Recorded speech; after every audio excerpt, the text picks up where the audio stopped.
birthday lunch. Late na kami nag-lunch. Kasama ko yung dalawang magaganda na dalaga na Ilongga. Ayan magaganda yan. Ayan madam. Madam yan, madam. Ayan, meron kaming pagkain. Dito kami sa KFC. Ayan, kain tayo. Ito yung drinks niya. Kakain kami. Kain tayo. Kain. Ay, naku, bala sila. Kasi ako maganda. Tiis ganda lang. Diba? Bala sila. I'm just enjoying my life. Mag-enjoy lang ako.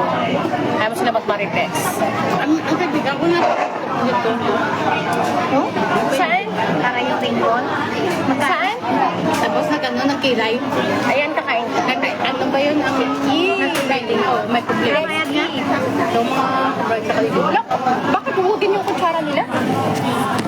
Sa sentral, kinaya ko ba pa?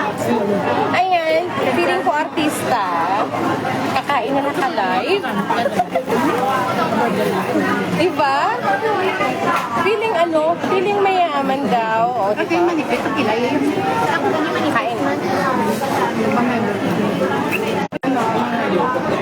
Ano na pag tumanda? Wala ko na pang pag yun na lang, Manila mo ng bayan. Ang ingit ka sa mga lota. sakit yung braces ko. Hindi na bang abet mo? Nagbukat trip din dito sa central. Dami na, nakakatakot. O, yung gluto may namatay noon. Yung taga sa amin din.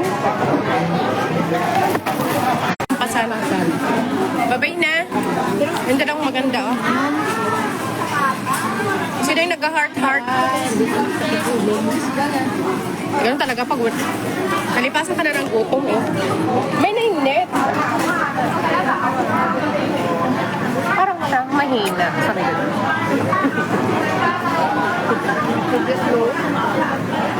May bayad na yung gloves ngayon. Diba? Sino yung nagka-heart-heart? Shut out. O yan, sukot ang kamay para malinis. Diba? Gamay-gamay ito.